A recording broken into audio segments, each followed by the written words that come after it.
स्वागत है आपका मैक्रो इकोनॉमिक्स क्लासेस में, जिसमें हमारा चैप्टर चल रहा है फिलहाल determination of income and employment. आज हम लोग पढ़ेंगे पार्ट 4, जिसमें हम लोग स्टडी करेंगे इन्वेस्टमेंट मल्टीप्लायर के बारे में। टॉपिक इंपॉर्टेंट है, ध्यान से देखिएगा स्टूडेंट्स। इन्वेस्टमेंट मल्टीप्लायर, जिसे मैथमेटिकली रिप्रेजेंट किया जाता है के से। It is the ratio of increase in national income due to an increase in investment. यानी कि इकोनॉमी में इन्वेस्टमेंट को बढ़ाने पर नेशनल इनकम कितनी बढ़ रही है, उसके बीच का जो रेशियो है वही कहलाता है इन्वेस्टमेंट मल्टीप्लायर, जिसका फॉर्मूला होगा delta Y upon delta I. That means change in national income divided by change in investment. इसी बात को ऐसे भी लिखा जा सकता है कि investment multiplier shows a relationship between initial increment in investment and the resulting increment in national income. यानी कि इन्वेस्टमेंट मल्टीप्लायर एक संबंध है इस चीज के बीच कि हमने इनिशियली इन्वेस्टमेंट को कितना बढ़ाया और उसकी वजह से इकोनॉमी में नेशनल इनकम कितनी बढ़ गई। That means delta Y upon delta I. यानी कि इन्वेस्टमेंट को चेंज करने पर इनकम में जो चेंज आएगा वही कहलाएगा इन्वेस्टमेंट मल्टीप्लायर। फॉर एग्जाम्पल, अगर हमने इन्वेस्टमेंट में इंक्रीज किया पूरी इकोनॉमी में 100 करोड़ और उसकी वजह से नेशनल इनकम बढ़ गई इकोनॉमी की 500 करोड़, तो इन्वेस्टमेंट मल्टीप्लायर की वैल्यू आएगी 500 अपॉन 100, दैट मीन्स 5, जो इस बात को इंडिकेट करेगा कि हमारी इकोनॉमी इस प्रकार की है जिसमें 1 रुपया इन्वेस्ट करने पर इनकम बढ़ती है 5 रुपए। इसी फॉर्मूले के अंदर हम लोग डेल्टा आई की जगह पुट कर सकते हैं डेल्टा एस, क्योंकि यहां पर यह एज्यूम किया जाता है कि हमारी इकोनॉमी इक्विलिब्रियम में है,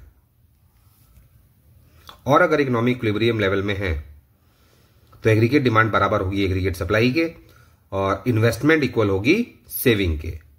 तो यहां पर डेल्टा आई की जगह हम लोग पुट कर सकते हैं डेल्टा एस। और ये जो फॉर्मूला है ये कुछ देखा हुआ फॉर्मूला लग रहा है, जैसे कि उल्टा फॉर्मूला लिखा हो एमपीएस का, क्योंकि एमपीएस का फॉर्मूला आपको पढ़ाया गया था delta S upon delta Y, और ये फॉर्मूला है एमपीएस का उल्टा, यानी कि इनवर्स ऑफ एमपीएस। तो इसी की जगह हम लोग इसलिए पुट कर सकते हैं 1 अपॉन एमपीएस, और एमपीएस फाइंड आउट करने के लिए 1 में से माइनस किया जाता है एमपीसी को, क्योंकि एमपीएस और एमपीसी 1 के बराबर होते हैं हमेशा। MPC plus MPS is equal to 1 होता है, इसकी वजह से हम लोग एमपीएस की जगह यहां पर पुट कर सकते हैं 1 माइनस एमपीसी। अब इस इक्वेशन में आपको यह ध्यान रखना है, मोस्ट इंपॉर्टेंट, कि इन्वेस्टमेंट की मिनिमम वैल्यू क्या होगी और मैक्सिमम वैल्यू क्या हो सकती है। तो हम लोग यहां पर एज्यूम कर रहे हैं एमपीएस को, कि एमपीएस के बारे में जैसे कि आपको पढ़ाया गया था, इसकी वैल्यू 0 और 1 के बीच में होती है हमेशा। स्पेशल सर्कमस्टेंसेज में वैल्यू 0 या 1 भी हो सकती है, लेकिन उसके बाहर नहीं हो सकती। 0 से छोटी नहीं हो सकती और 1 से बड़ी नहीं हो सकती। तो अगर हम लोग यहां पर एज्यूम कर लें कि एमपीएस की वैल्यू 1 है, तो फिर के का आंसर आएगा 1 अपॉन 1, दैट मीन्स 1। और अगर एमपीएस की वैल्यू एज्यूम कर ली जाए 0, तो फिर के का आंसर आएगा 1 upon MPS, that means 1 upon 0, जिसका मतलब होगा इनडेफिनेट नंबर, यानी कि इनफाइनाइट। तो के की वैल्यू हमेशा 1 और इनफाइनाइट के बीच में ही होगी। के की वैल्यू यानी कि इन्वेस्टमेंट मल्टीप्लायर कभी 1 से छोटा नहीं हो सकता, और उसके बाद कहीं तक भी हो सकता है, क्योंकि उसकी वैल्यू इनफाइनाइट या उससे छोटी ही होगी। अब पढ़ेंगे इन्वेस्टमेंट मल्टीप्लायर काम करता कैसे इकोनॉमी के अंदर, क्योंकि जैसा मैंने अभी आपको एग्जांपल दिया था कि इकोनॉमी में हमने इन्वेस्ट किए 100 करोड़ और इनकम इंक्रीज हो गई 500 करोड़ से। तो इकोनॉमी में ऐसा कैसे हो सकता है, क्योंकि इंडिविजुअल लेवल पर तो ऐसा होता नहीं है कि हमने 1 रुपया इन्वेस्ट किया जिसकी वजह से हमारी इनकम बढ़ गई 5 रुपए। माइक्रो लेवल पर कभी भी ऐसा देखने को नहीं मिलता है कि कहीं पर हमने 1 रुपये इन्वेस्ट किया और वो 4 रुपये बन गया हमारा, या 5 रुपये हो जाए इनकम। क्योंकि अगर ऐसा होता तो कोई भी व्यक्ति देश में नौकरी नहीं करता, बल्कि हर एक व्यक्ति वही बिजनेस करता जहां पर 1 रुपये इन्वेस्ट करने पर हमें रिटर्न्स मिल रहे हैं 5 रुपये या 4 रुपये। तो इकोनॉमी में ऐसा कैसे हो जाता है, इसी बात को हमें समझना है वर्किंग ऑफ इन्वेस्टमेंट मल्टीप्लायर के माध्यम से। Increase in investment increases the income many times. और जैसे कि मैंने भी आपको बताया, ये बात केवल मैक्रो लेवल पर ही लागू होती है, माइक्रो लेवल पर भी लागू होती है बहुत रेयरली। कोई कोई बिजनेस ऐसा होता है जहां पर व्यक्ति की किस्मत चमक जाती है और उसकी इनकम इन्वेस्टमेंट से कई गुना ज्यादा हो जाती है, लेकिन मैक्रो इकोनॉमिक्स में हमेशा ऐसा ही होता है। Increase in investment increases the income many times, यानी कि जब इन्वेस्टमेंट को इंक्रीज किया जाएगा इकोनॉमी में तो इनकम बढ़ेगी उससे कई गुना ज्यादा। This process is as follows. बाकी तो एग्जाम्पल दिया हुआ है आगे समझाने के लिए। Suppose government invest ₹100 crore in establishment of a fertilizer factory. अगर गवर्नमेंट ने, हमने मान लिया कि 100 करोड़ रुपए इन्वेस्ट किए हैं एक फर्टिलाइजर फैक्ट्री में, the first impact of this new investment will be that the income of employees engaged in this factory will go up by ₹100 crore. That means जैसे ही गवर्नमेंट 100 करोड़ रुपए इन्वेस्ट करेगी, वैसे ही इकोनॉमी में एम्प्लॉइज की इनकम 100 करोड़ बढ़ जाएगी। इसका सीधा सीधा लॉजिक ये है कि एक पार्टी का एक्सपेंडिचर हमेशा दूसरी पार्टी की इनकम होता है। अगर मैं कहीं भी पैसा खर्च करता हूं तो वो मेरे लिए एक्सपेंडिचर है, लेकिन जिसके पास वो पैसा पहुंचेगा उसकी इनकम बढ़ेगी। सेम इसी प्रकार से जब वो व्यक्ति पैसा खर्च करेगा कहीं और तो तीसरे व्यक्ति की इनकम बढ़ेगी। वो तीसरा व्यक्ति जब दोबारा पैसा खर्च करेगा अपनी जरूरतें पूरी करने के लिए तो चौथे व्यक्ति की इनकम बढ़ेगी। इसी प्रकार से यहां पर हमें देखना है कि जब गवर्नमेंट ने 100 करोड़ रुपए इन्वेस्ट किए फर्टिलाइजर फैक्ट्री में तो एम्प्लॉइज की इनकम तुरंत 100 करोड़ से बढ़ गई। If their marginal propensity to consume is 3/4 यानी कि 75%, और यहां पर हमने मान लिया कि हमारी इकोनॉमी में इनकम बढ़ने पर जो कंजम्पशन बढ़ता है, जिसका मतलब है एमपीसी, वो है 75%। यानी कि इकोनॉमी में जब इनकम बढ़ी है 100 करोड़ से तो एम्प्लॉइज वो पैसा खर्च भी तो करेंगे अपनी जरूरतें पूरी करने के लिए। दैट मीन्स वो पैसा खर्च करेंगे 75% यानी कि 75 crore. They will spend ₹75 crore और new consumption goods. This is not the end of the story, यानी कि पिक्चर अभी बाकी है, पिक्चर अभी खत्म नहीं हुई। The producers of these goods will have an extra income of ₹75, अर्थात जिन प्रोड्यूसर्स ने वो गुड्स बनाए थे जो एम्प्लॉइज ने खरीदे, अब उनकी इनकम बढ़ जाएगी 75 crore. If MPC of producers is also 3/4, और अगर हमने मान लिया कि जो प्रोड्यूसर्स हैं वो भी अपनी इनकम के बढ़ने पर 75% पैसा खर्च करते हैं, they in turn their turn will spend ₹56.25 crore. ये जो अमाउंट है ये 75 करोड़ का 75% है। 75 multiply by 75 upon 100। So this process will go on. तो ये प्रोसेस इस प्रकार से चलता ही जाएगा, with each round of expenditure being 3/4 of the previous round. यानी कि जब गवर्नमेंट ने पैसा खर्च किया 100 करोड़ तो एम्प्लॉइज की इनकम बढ़ गई। एम्प्लॉइज ने उसमें से 75% यानी कि 3/4 खर्च किया, तो उन प्रोड्यूसर्स की इनकम बढ़ गई जिन्होंने उन गुड्स का प्रोडक्शन किया था। जब वो प्रोड्यूसर्स पैसा खर्च करेंगे अपनी जरूरतों को पूरा करने के लिए तो दूसरे प्रोड्यूसर्स की इनकम बढ़ेगी। फिर वो प्रोड्यूसर्स भी उस अमाउंट में से 25% सेव कर लेंगे, 1/4, और 3/4 फिर कंज्यूम कर देंगे, जिसकी वजह से इस प्रकार से हर राउंड में हमें दिखाई देगा कि प्रीवियस राउंड का 75% पैसा खर्च हो रहा है और इकोनॉमी में इन्वेस्टमेंट हुआ था केवल 100 करोड़, लेकिन इनकम बढ़ती हुई दिखाई देगी उससे कई गुना ज्यादा। इस एग्जाम्पल के अकॉर्डिंग अगर इन्वेस्टमेंट इंक्रीज हुई थी 100 करोड़ जो गवर्नमेंट के द्वारा की गई थी, तो इनकम बढ़ेगी 400 करोड़। ऐसा क्यों? क्योंकि यहां पर एमपीसी हमने लिया है 3/4 यानी कि 75%, जिसका मतलब है 0.75। तो 1 में से अगर हम लोग माइनस कर दें एमपीसी तो वैल्यू आ जाएगी एमपीएस की, यानी कि 0.25। और इन्वेस्टमेंट मल्टीप्लायर का फॉर्मूला जैसे कि पिछले पेज पर आपको बताया गया था, K is equal to 1/MPS। तो इस एग्जाम्पल के अकॉर्डिंग अगर एमपीसी 0.75 है तो एमपीएस 0.25 होगा, यानी K की वैल्यू होगी 1/MPS यानी कि 1/0.25, और 1 को जब डिवाइड किया जाएगा 0.25 से तो आंसर आएगा 4, जो इस बात को इंडिकेट करेगा कि इकोनॉमी हमारी इस प्रकार की है जिसमें जितना भी पैसा इन्वेस्ट किया जाएगा इनिशियली, उससे इनकम 4 गुना ज्यादा बढ़ जाएगी, यानी कि 4 टाइम्स हो जाएगी। तो क्योंकि इस एग्जाम्पल में इन्वेस्ट किया गया है 100 करोड़, तो इनकम इंक्रीज होगी 400 करोड़। यही कहलाता है इन्वेस्टमेंट मल्टीप्लायर।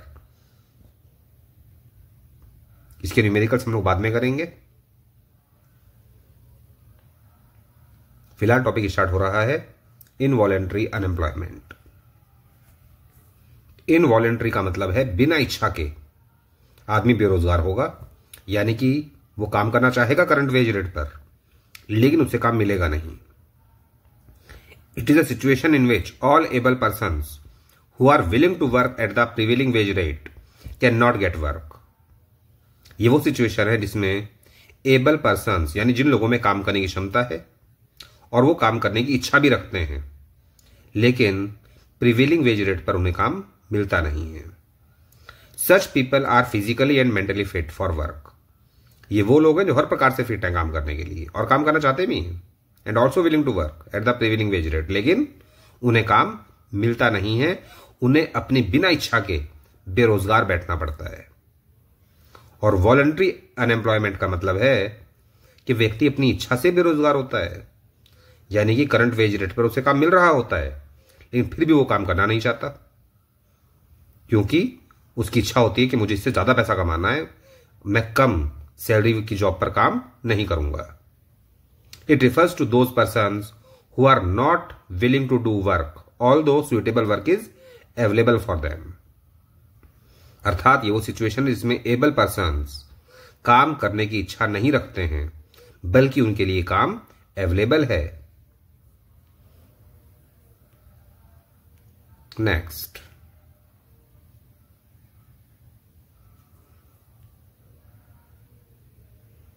Full employment. अगर हम लोग बात कर रहे हैं फुल एम्प्लॉयमेंट की, तो हम लोग वहां पर यह मानकर चलते हैं कि यहां पर इनवॉलेंट्री अनएम्प्लॉयमेंट नहीं होगा, यानी कि जितने लोग काम करना चाहते हैं उन सबको काम मिला हुआ है। अगर देश में सभी लोग जो काम करना चाहते हैं सभी को काम मिल जाता है, तो यही कंडीशन कहलाती है full employment. It refers to a situation in which every able bodied person who is willing to work at the prevailing rate of wages in fact employed, यानी कि जो लोग काम करने की इच्छा रखते हैं करंट वेज रेट पर उन्हें काम मिल जाता है। It implies absence of involuntary unemployment, यानी कि यहां पर कोई भी व्यक्ति बिना इच्छा के बेरोजगार नहीं बैठेगा। हाँ, अपनी इच्छा से बेरोजगार बैठना चाहता है तो हम उसका कुछ कर नहीं सकते, फिर उसको बोलते हैं वॉलंटरी अनएम्प्लॉयमेंट। और यहां पर ऐसे लोगों की काउंटिंग की ही नहीं जाती जो अपनी इच्छा से बेरोजगार बैठे हैं। Classical thought that there is always full employment in the economy. Classical economists का यह मानना था कि इकोनॉमी में हमेशा फुल एम्प्लॉयमेंट होता है, यानी कि जितने भी लोग काम करने की इच्छा रखते हैं उन सभी को काम मिल जाता है। बट कीन्स, ये दूसरा इकोनॉमिस्ट है, thought that there is generally less than full employment of resources in the economy because a certain percentage of unemployment, say up to 3%, is inevitable due to frictional and technological unemployment. यानी कि classical economics का तो ये मानना था कि economy में हमेशा फुल एम्प्लॉयमेंट होता है, यानी कि जितने लोग काम करने की इच्छा रखते हैं उन सबको काम मिल जाता है। लेकिन 1933 में वर्ल्ड में आया था ग्रेट डिप्रेशन, जिसकी वजह से क्लासिकल की थ्योरी बेकार हो गई थी। और फिर वहां पर कीन्स ने अपनी थ्योरी दी थी और उसने बताया था कि इकोनॉमी में फुल एम्प्लॉयमेंट कभी हो ही नहीं सकता, क्योंकि कम से कम 3% लोग देश में से जरूर होंगे जो आपको हमेशा बेरोजगार दिखाई देंगे, फ्रिक्शनल और टेक्नोलॉजिकल अनएम्प्लॉयमेंट की वजह से। 1929 और 33 के बीच जो ग्रेट डिप्रेशन आया था वेस्टर्न कंट्रीज में, जिसकी वजह से क्लासिकल की थ्योरी बेकार हो गई थी और नई थ्योरी दी गई थी कीन्स के द्वारा, जिसके मुताबिक फुल एम्प्लॉयमेंट कभी हो ही नहीं सकता। Some people temporarily without jobs over short period when they try to change employment can coexist within the state of full employment. यानी कि ऐसे लोग जो कुछ समय के लिए एक जॉब छोड़ देते हैं दूसरी जॉब प्राप्त करने के लिए, तो ऐसे लोगों को फुल एम्प्लॉयमेंट की कैटेगरी में रखा जाएगा। ऐसे लोगों को हम लोग बेरोजगार नहीं कह सकते। अगर एक व्यक्ति ने एक जगह से जॉब छोड़ दी है क्योंकि उसे लगता है कि उसे उससे ज्यादा पैसा मिल सकता है और वो दूसरी नौकरी की तलाश करता है, और इस बीच में हो सकता है उसे 2 या 3 महीने खाली बैठना पड़ जाए, तो ऐसे व्यक्ति को हम लोग अनएम्प्लॉयड नहीं कहेंगे।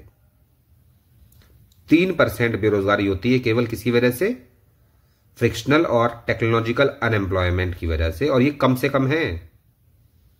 यानी कि कीन्स के मुताबिक फुल एम्प्लॉयमेंट कभी हो ही नहीं सकता इकोनॉमी के अंदर, बल्कि फुल एम्प्लॉयमेंट लाना पड़ता है, जिसके लिए गवर्नमेंट को मेहनत करनी पड़ती है।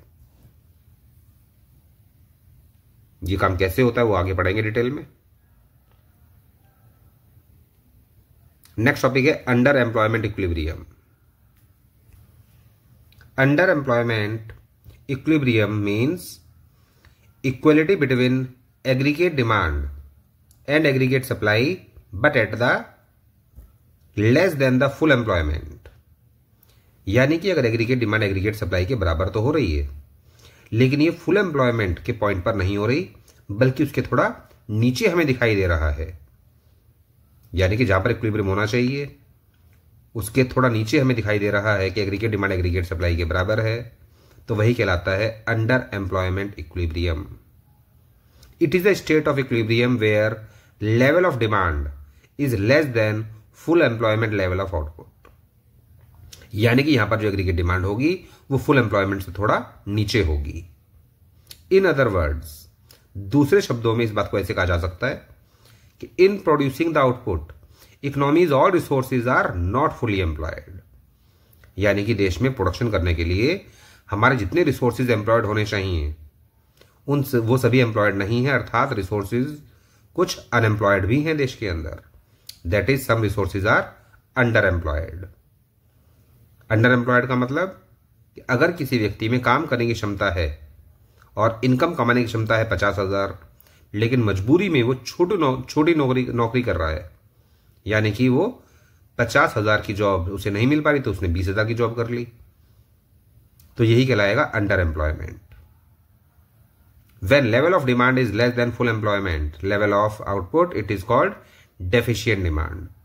और अगर हमें दिखाई दे रहा है इकोनॉमी में कि एग्रीगेट डिमांड का लेवल फुल एम्प्लॉयमेंट से नीचे है, यानी कि डिमांड कम है, तो इसी सिचुएशन को हम लोग बोलते हैं deficient demand, which pushes the economy into under employment equilibrium. और इस डेफिशिएंट डिमांड की वजह से ही हमारी इकोनॉमी अंडर एम्प्लॉयमेंट इक्विलिब्रियम की कंडीशन में पहुंच जाती है। इसी बात को डिटेल में पढ़ेंगे भी आगे।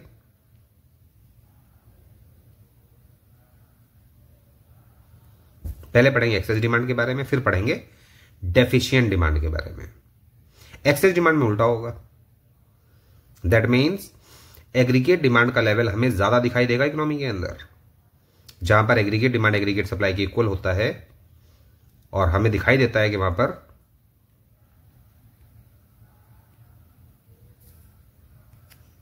इक्विलिब्रियम लेवल ऑफ इनकम होना चाहिए, लेकिन एग्रीगेट डिमांड का लेवल उससे ऊपर दिखाई दे।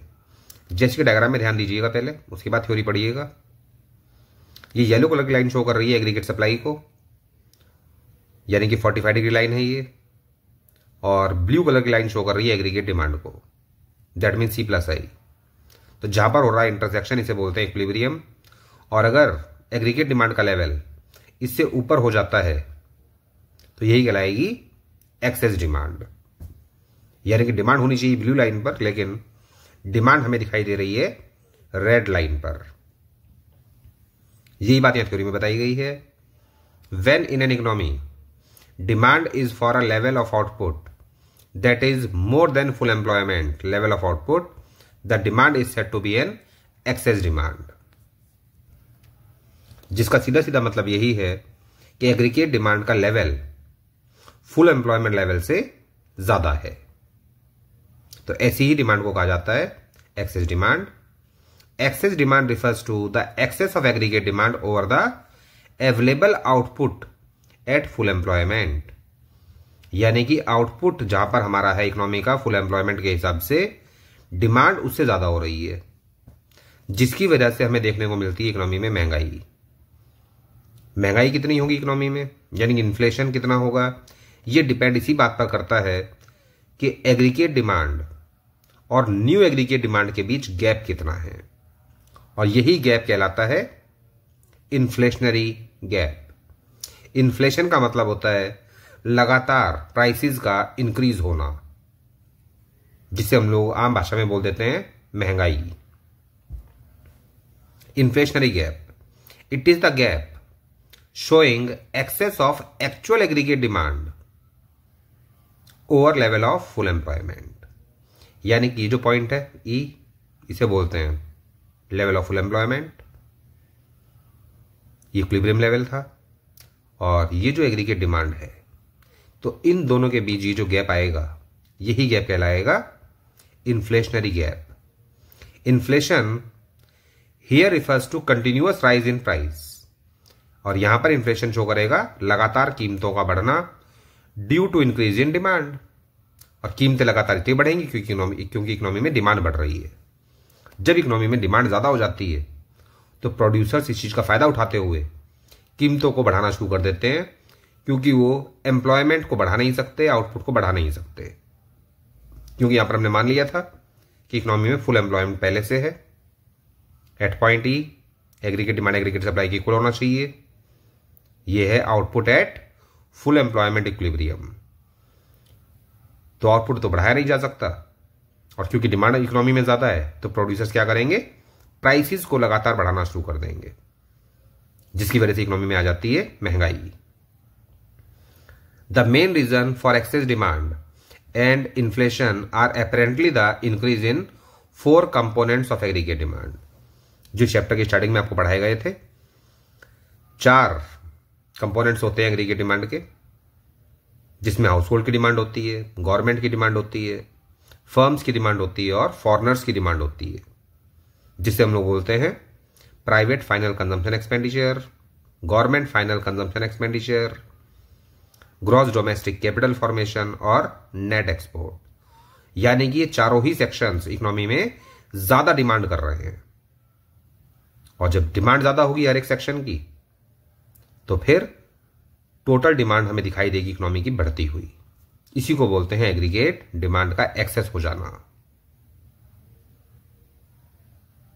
Next, causes of excess demand. वही बातें जो मैंने भी आपको बताई थी। Increase in private consumption expenditure, यानी कि हाउस होल्ड ज्यादा डिमांड कर रहे हैं इकोनॉमी के अंदर। Increase in private investment expenditure, firms भी ज्यादा डिमांड कर रही हैं। Point number 3, increase in government expenditure, government भी ज्यादा पैसा खर्च करना चाहती है गुड्स एंड सर्विसेज पर, अर्थात गवर्नमेंट की डिमांड भी बढ़ रही है। इंक्रीज इन एक्सपोर्ट, यानी कि फॉरेनर्स भी हमारे देश के गुड्स पर ज्यादा पैसा खर्च करने को तैयार हैं, फॉरेनर्स की डिमांड भी बढ़ रही है हमारे गुड्स के लिए। और डिक्रीज इन इंपोर्ट, यानी कि हमारे देश के लोग भी हमारे देश के गुड्स पर ज्यादा पैसा खर्च कर रहे हैं और इंपोर्ट को घटा रहे हैं, यानी कि विदेशी प्रोडक्ट्स पर कम पैसा खर्च करते हुए वो इंडियन प्रोडक्ट्स पर ज्यादा पैसा खर्च कर रहे हैं, जिसकी वजह से देखने को मिल रही है एक्सेस डिमांड। और लास्ट पॉइंट है डिक्रीज इन टैक्स रेट्स, यानी कि गवर्नमेंट ने टैक्सेस घटा दिए हैं, जिसकी वजह से लोगों की डिस्पोजेबल इनकम बढ़ गई है, यानी कि वो इनकम जिसे लोग अपनी इच्छा से खर्च कर सकते हैं। और जब सरकार टैक्स घटा देगी, लोगों की इनकम बढ़ जाएगी, तो लोग ज्यादा डिमांड करेंगे गुड्स एंड सर्विसेज की, जिसकी वजह से हमें देखने को मिलती है excess demand. Next,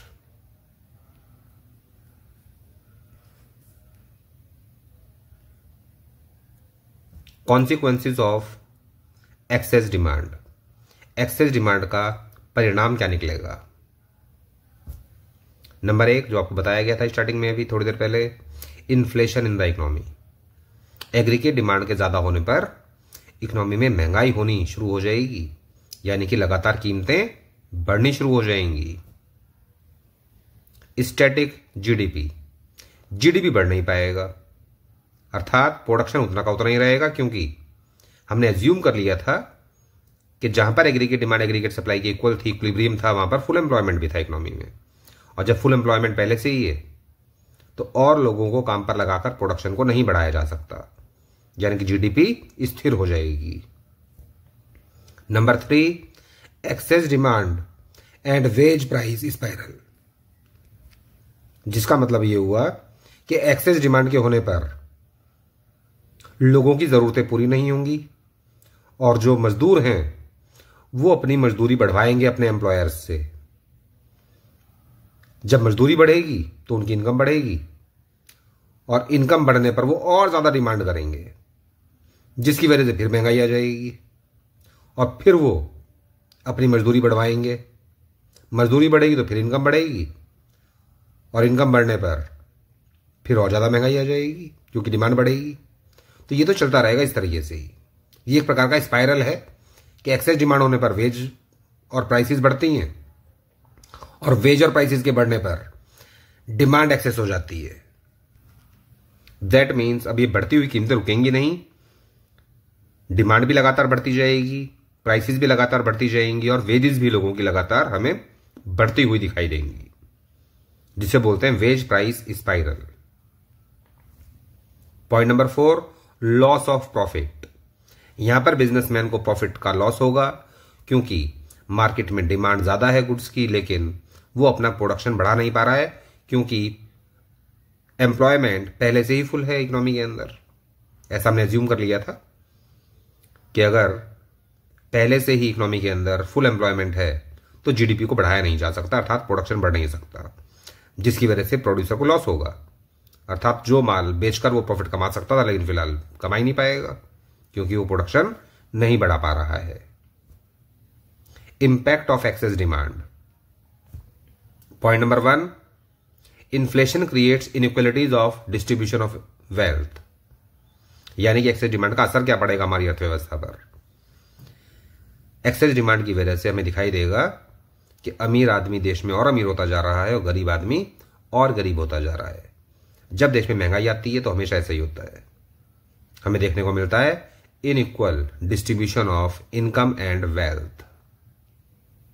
point number 2, loss to creditors and salaried people.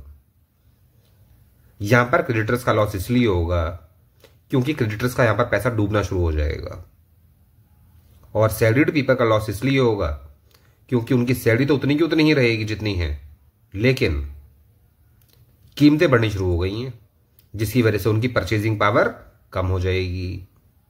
तो सैलरीड पीपल की परचेजिंग पावर कम हो गई, इसलिए उनको लॉस हो रहा है, और क्रेडिटर्स का यहां पर महंगाई की वजह से पैसा डूबना शुरू हो जाएगा। Number 3, social unrest and revolt. सामाजिक उथल पुथल हमें दिखाई देगी, समाज में अशांति दिखाई देगी, जब लोगों की जरूरतें पूरी नहीं होंगी, क्योंकि महंगाई बहुत ज्यादा है, उनकी परचेजिंग पावर कम हो गई है। तो देश में चोरी, डकैती, लड़ाई झगड़े, उपद्रव, दंगे, ये बहुत ज्यादा देखने को मिलेंगे। Loss of faith in government and morality, यानी कि लोगों का मोरल गिर जाएगा, उनका मनोबल गिर जाएगा, और सरकार से उनका भरोसा उठ जाएगा। महंगाई ज्यादा होने पर हमेशा ऐसा ही होता है, लोगों का विश्वास सरकार से उठ जाता है, और फिर लोग अपने वोट के द्वारा सरकार को बदल देते हैं। इसीलिए जब भी एक्सेस डिमांड होगी तो गवर्नमेंट उस एक्सेस डिमांड को कंट्रोल करने की कोशिश करती है, जिसके लिए गवर्नमेंट अपनाती है फिस्कल पॉलिसी, और रिजर्व बैंक ऑफ इंडिया अपनाता है मॉनेटरी पॉलिसी, जिसके बारे में भी आपको आगे पढ़ाया जाएगा नेक्स्ट पार्ट में। Hence there is an urgent need to control it। इसीलिए क्योंकि लोगों का विश्वास सरकार से उठ जाएगा, तो जरूरत है कि इसे कंट्रोल किया जाए, और अगर गवर्नमेंट ने कंट्रोल नहीं किया या नहीं कर पाई किसी कारण से, तो फिर सरकार का गिरना तय हो जाता है। इसलिए कीमतें देश में लगातार बढ़नी नहीं चाहिए, महंगाई हमेशा कंट्रोल में होनी चाहिए। यही गवर्नमेंट की मेन जरूरत होती है।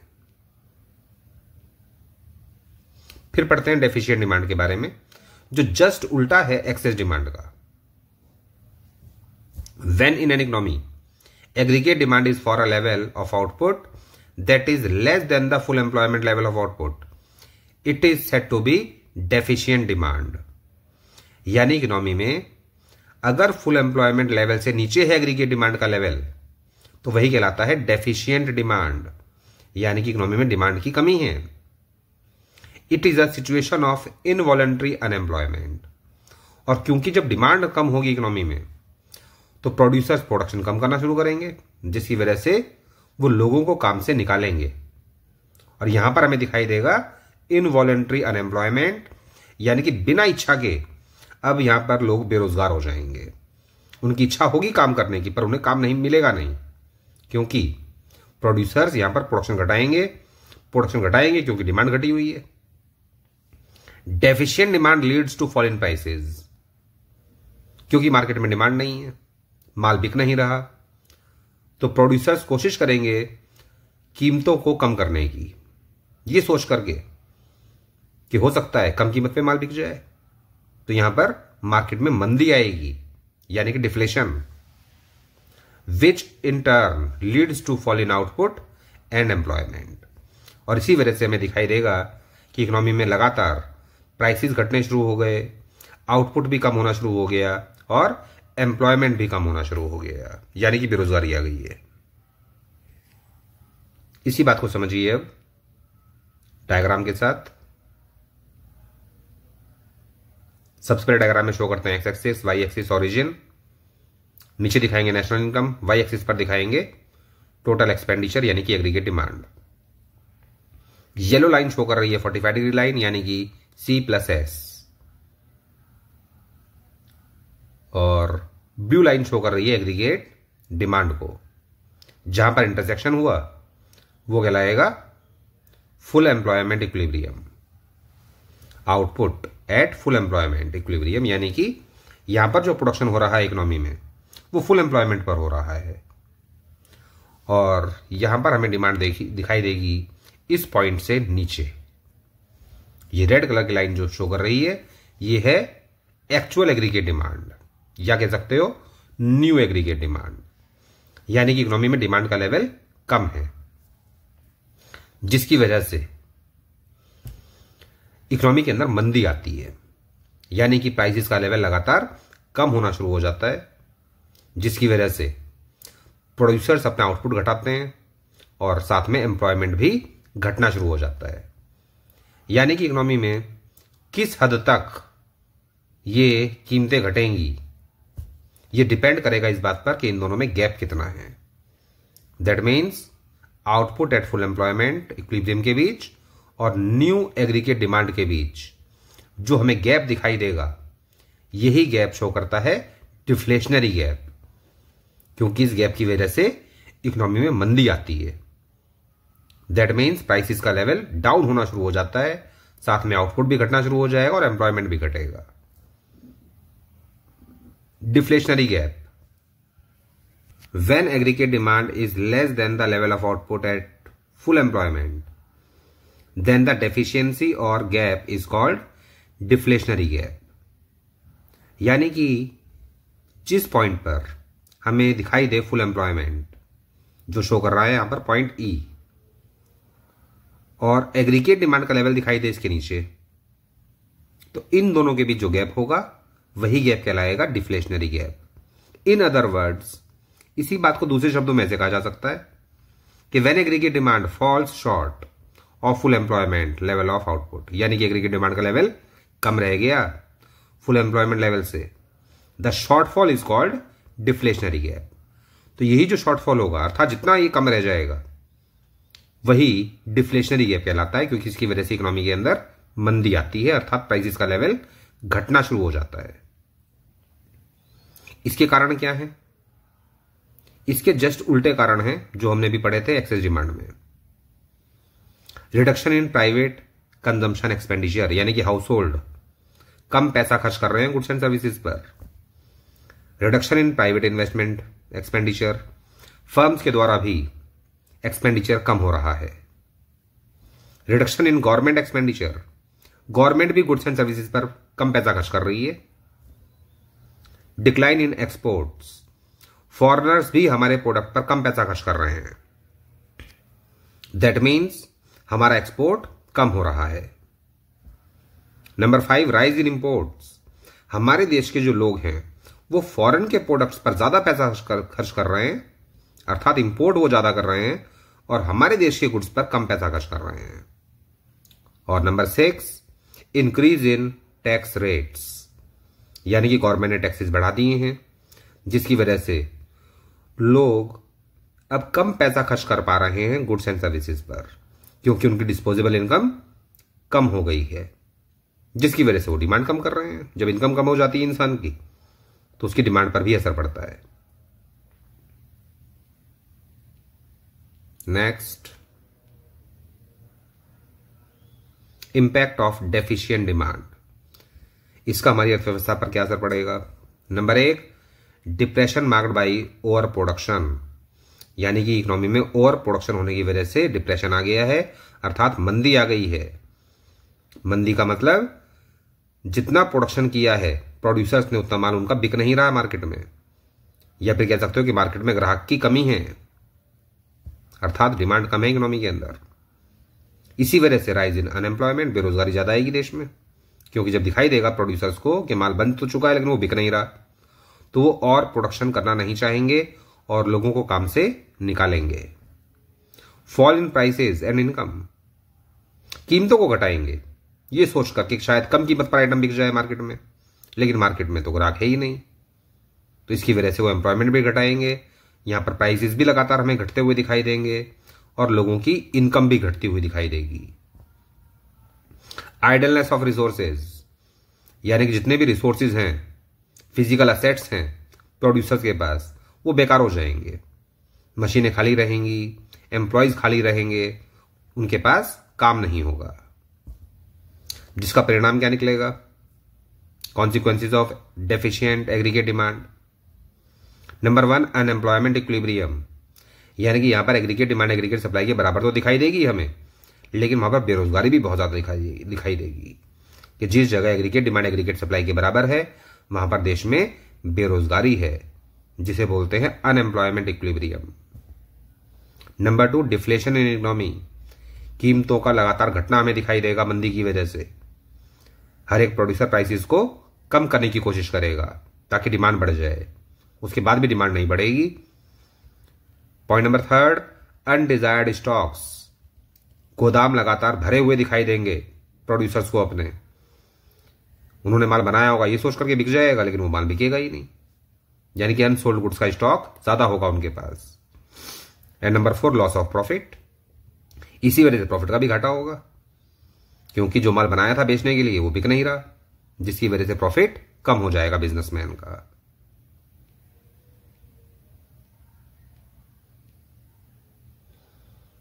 That's all for this session. उम्मीद करता हूं आपको वीडियो पसंद आया होगा और काफी कुछ समझ में आया होगा। अगर समझ में नहीं आ रहा है, कुछ प्रॉब्लम आ रही है, तो आप व्हाट्सएप पर मुझे इस नंबर पर कांटेक्ट कर सकते हैं। अगर आपको मेरे नोट्स चाहिए तो भी आप इस नंबर पर मेरे साथ कांटेक्ट कीजिए, मैं आपको अपने पूरे नोट्स प्रोवाइड करा दूंगा। लेकिन साथ साथ वीडियो को लाइक कीजिए, सब्सक्राइब कीजिए और हो सके तो इसे शेयर भी कीजिए। Thank you.